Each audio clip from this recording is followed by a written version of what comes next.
Ahoy there, me hearties, and welcome to another piratical episode of Attic Raiders Retro Reviews. Today, mateys, we've really gone overboard to bring you a cracking little gem, Rattle Me Bones.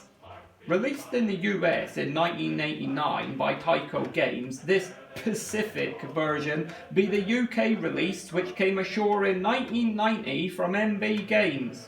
Being fairly popular and toy companies running out of ideas and re-releasing games like they sometimes does, Rattle Me Bones was rebooted and brought back out in 2015 by Drummond Park. It's an all new game with a new pirate sculpt, new pieces of booty to remove from his body, and a whole new mechanism where this pirate jumps up and rattles about on some springs on his shoulders. I gotta say though, I really don't like it as much as the original, when the mechanism is nowhere near as shocking or as worrying as the original version. It's the take or shake pirate treasure game, where the pirate treasures are there to take, but don't make the pirate captain shake. Rather like a reverse version of Buckaroo, you've got to try and pillage as much booty as possible without setting off the dear departed captain. One wrong move and you'll be sick as a parrot, as it all ends in private tears. Shiver me timbers, there be a lot of loot to pilfer. I reckon it's time for me landlubber first mate to take a closer look. This spinner here is the most important of the small bits. It obviously tells you which thing you have got to try and remove from the skeleton's body. We've got the skeleton's hat here, his eye patch, his pipe, the sword, the pistol, money or coins. This skull here means that you miss a go. We've got the telescope. This, what looks like a ring, is not a ring at all. It is actually his bracelet. We've got his medal here that's on his chest. His pocket watch, which is actually the necklace that hangs round his neck. We've got his skeleton parrot here, and back to his pirate hat. The different components, we've got his telescope here, which goes in his hand. We've got his necklace. This is actually his pocket watch here. It's got the different hands on the clock, and this is supposed to have a break here at the top to help you get it off from around his neck. So we've got that one. We've got his sword here. You can see his pirate cutlass. Got that. We've got his flintlock pistol. The very large mechanism there for firing it, but that is necessary in order to clip it onto his ribs. We've got his pipe that he likes to smoke. We've got his pirate hat, his tricorn, and this hat here, particularly noted about this hat, is that it's got this actual little clip here, so it actually clips into the top of his skull, which makes it a lot harder to remove. We've also got his medal that he has won. I'm not sure what kind of medal that is that a pirate would have got, but there it is, that's one of his medals. We've got his what is this? We've got his bracelet here. Again, these things here being made of metallic gold plastic, very, very easily broken. You have to be very careful with anything that's made from anything that's old, that's vintage, that's made from metallic gold plastic, because it's very, very brittle. A lot of toy lines, these snap, and in fact this particular one was actually snapped, I think in 2 places when I got this, so I had to super glue this back. So very easily broken, so be careful with those. We've also got his parrot. His dead parrot is a parrot skeleton that sits on his shoulder. Not only did he die, unfortunately his parrot died at the same time as him. So that's got his feet so it can clip on there. And there are quite a few coins. So there are 1, 2, 3, 4, 5. There are 6 of these silver p-irrate coins. They're just plastic discs with stickers on the top. 6 of those ones. And then there is also some of these smaller, so I compare them, it's much smaller, gold coins. I've got 1, 2, and 3 of those gold coins. And he's also got his eye patch. Now this has been particularly made so that it can only go on one side. This goes onto his, oh gosh, I can't work this out, his left eye. Right eye as you look at it, but his left eye. It will only go on the one eye, it will not fit over the other eye properly. And that is all the pieces of booty that you have got to try and collect. You can see that even though this game was released in 1990, which is the copyright date on the box, it was actually manufactured in 1989. We've got the copyright date on the base here. This is an electronic game, so it takes batteries, and this particular one takes 2 C-size batteries. One of the coolest things about this game is that the skeleton glows in the dark. It's not something that unfortunately picks up very well on film, but in person with your own eyes it looks fantastic. The p-irrate coins, they need to go inside the treasure chest here. So they just go in there. And that closes down and locks. The spinner, that needs to be placed in this indentation here in the base. The telescope or spyglass, that goes in his hand here. The necklace goes around his head like this. The medal clips onto his bones. Now this is a little bit tricky in order to get this lined up properly, because otherwise it won't stay in place. And let's see.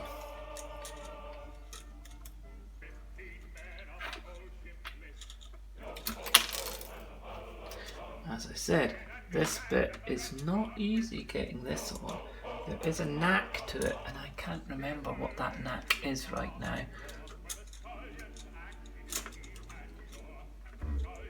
Oh, there we go. Finally got it on. So that one's actually quite tricky to get on and have it staying where it should be. You know, getting it on's tricky, so getting it off is also going to be hard. Now the gun on the box art shows that it's actually in his hand, but it's impossible for that gun to go in the hand the way that it's actually been made, and so the gun does not go there. Instead it clips onto one of his ribs, and that needs to go round there like that. The bracelet, that needs to go onto his wrist here, and then it's actually the sword which goes into his hand, because he's got a nice little kind of notch on his thumb so that that stays there properly without falling off. It's a bit tricky. There we go. His dead parrot, or polygon, that goes onto his shoulder. That clips onto this bone here. Again, not an easy fit on the parrot.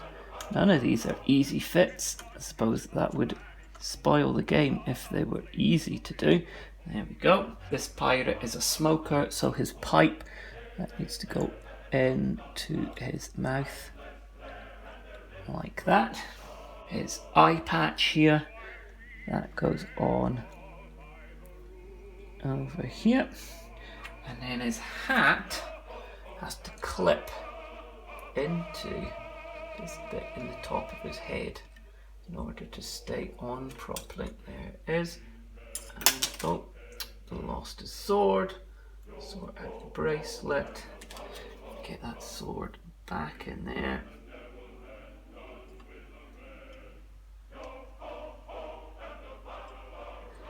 And he is now ready to play. You can see, there we go. There is all of his stuff on him, and he is ready to go.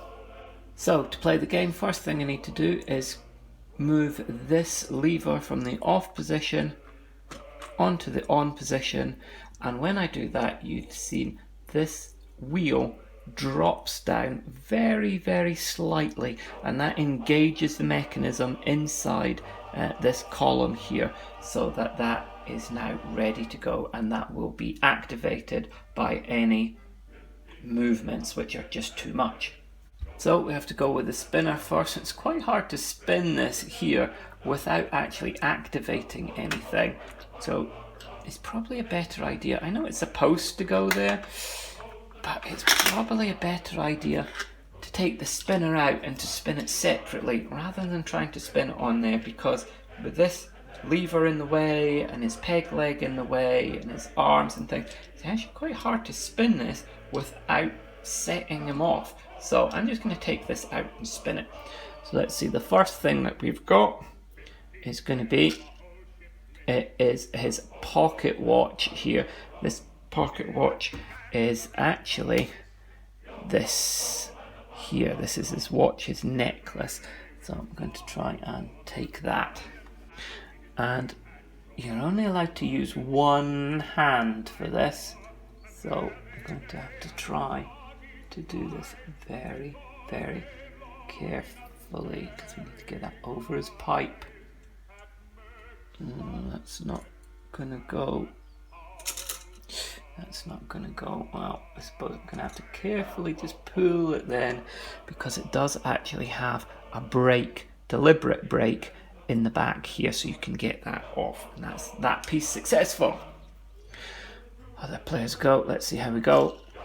It is, I'm gonna spin again, that's right on there, and that is his medal this time. So his medal here, one hand,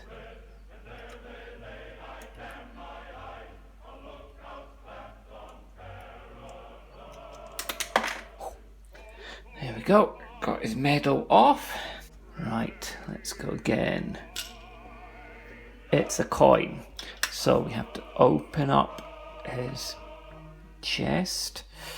One hand, this is tricky with one hand. I can open his chest. Just need to watch when I'm opening this that his leg doesn't move too much. I'm still only using one hand. I've changed it, but it's one hand at a time. This. Taking the coins is probably the easiest thing, because his leg really doesn't move his body that much. But there we go, we've got a coin. I'm going to put the lid back on to make that harder for the next person whose go it is. Oh, that's another coin. So we open this. Ooh. Open this again.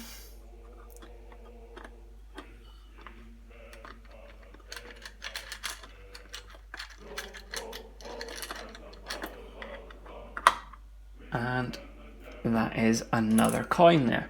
I'm just going to leave that open. If I was playing against somebody else, I'd make sure I close that to make it harder for them. But since it's just me doing it for demonstration purposes, I'm going to leave that open. This one here is a skull. I wasn't sure what the skull was at first because there's no skull pieces on here. But if you roll a skull or spin a skull, that actually means that you miss a turn. So, next person's go. This looks, oh, and it's another coin. So we would have to get another coin out of here. Coins are fairly simple in this game. Sword this time. Up here. Sword shouldn't be too bad if I'm careful. There we go. There is the sword. Spin again. It's the musket, the gun this time. It's around here on his rib.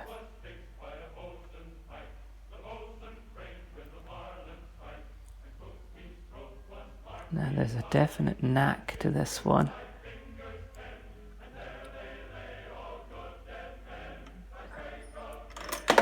Whew, there we go. Trying to do that really from the wrong side. It would be much easier doing it from this side. But there we go, got that off. Spin again. It's the sword again. Now, sword again, because the sword's already gone, if you spin one that's already been taken, you have to take a coin instead. So I'm going to take another coin. There we go, smaller gold one this time. Then, next go. Pocket watch. Pocket watch is already gone, so need to take another coin.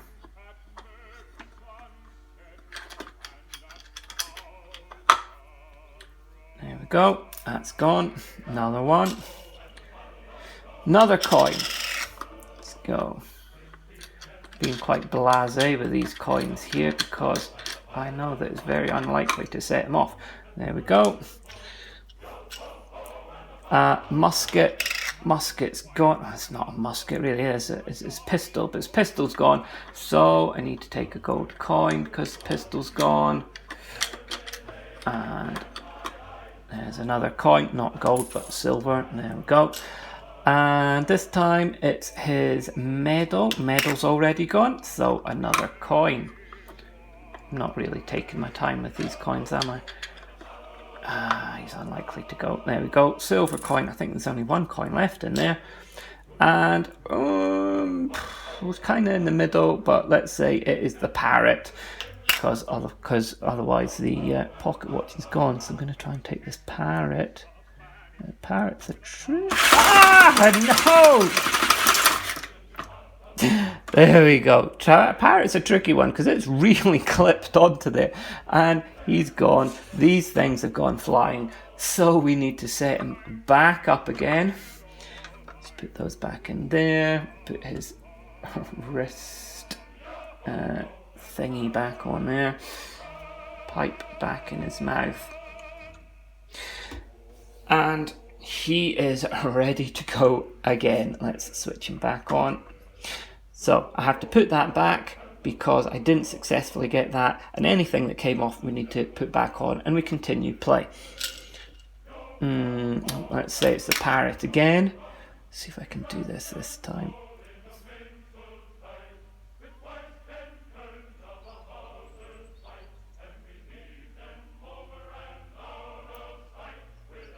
There we go, that's better. So there is his parrot. And we're going, we've got the musket. The musket's gone, so I'm going to have to take another coin. And there's only one coin left in the chest. So I'm going to take the last coin. There it is.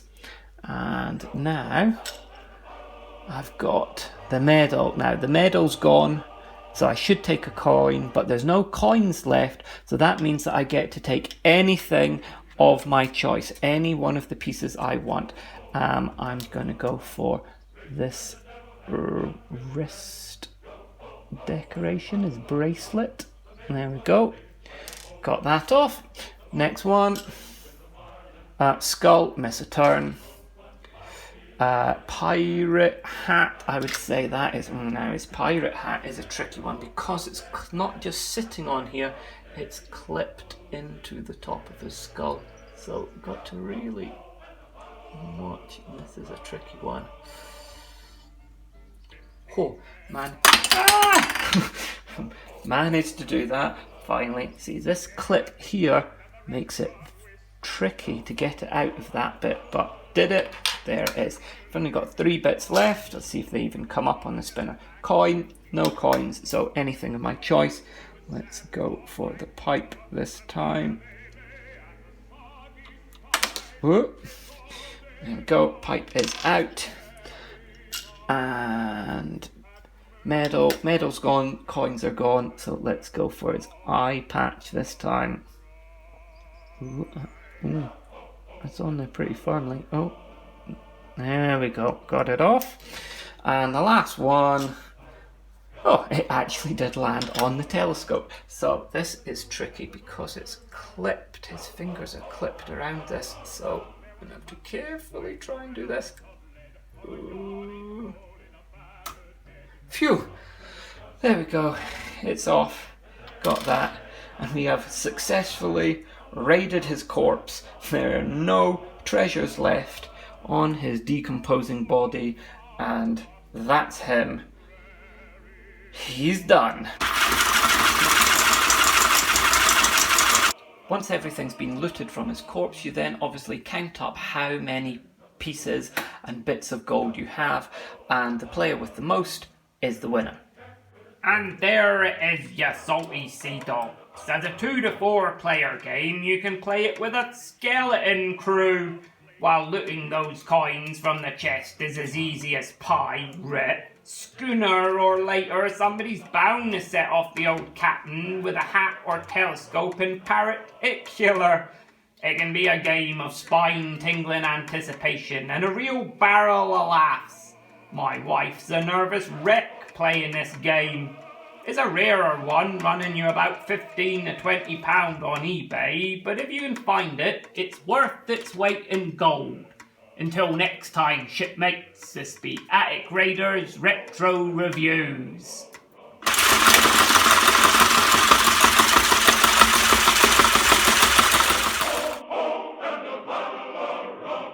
We wrap them all in a pencil tight.